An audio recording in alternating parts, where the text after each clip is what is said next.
So my reaction to Eric Little's how he lived out his purpose is that he recognizes that God has given him a talent and a purpose in his life, and as a missionary, he was willing to go out and share the gospel and God and just use his talents to make God known.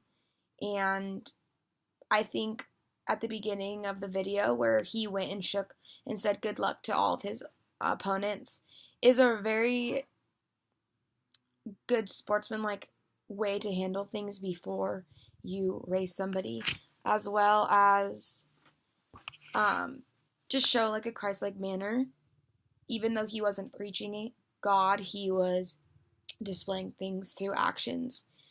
I think that it's very important that we also do the same as educators in the world. We don't have to preach the gospel, especially because if you're working in public school, you're not allowed to do that.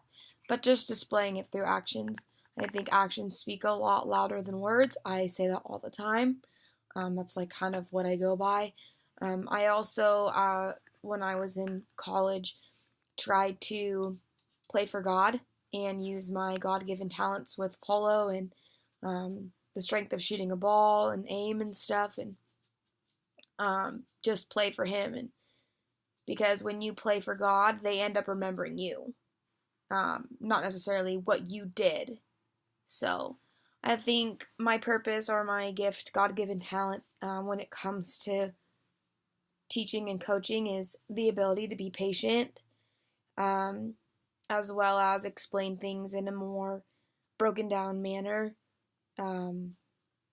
I work with the young group, like the 5 to 7, 10-year-olds, basic level fundamentals of swimming, and I think a lot of people just assume that kids can put things together, like 2 and 2 together, but they can't. So being patient and breaking it down and simplifying it so they understand it and get the best out of it and have a more successful learning experience as well as success rate is something that I've been blessed by God to have.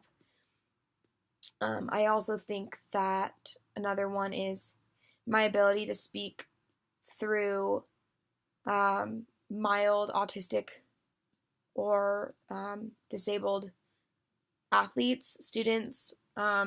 We have a couple on our swim team that don't really react well or work well with some of the other coaches.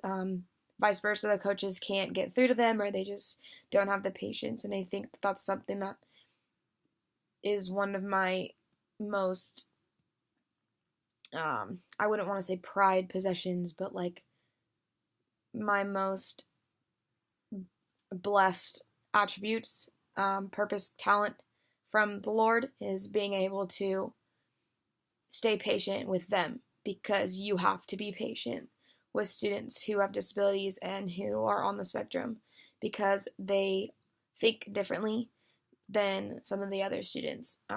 And they're such a blessing to have in this world anyways. So that is that. I think in order to keep using this and my understanding of different strengths, not every student, not every athlete is going to be the same in their learning and where they're from, who they are, their personalities, anything.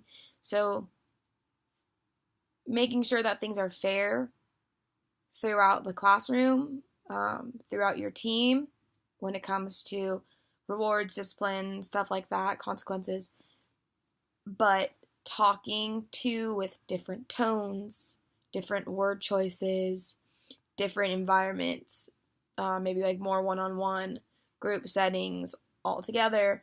It just depends on the kid.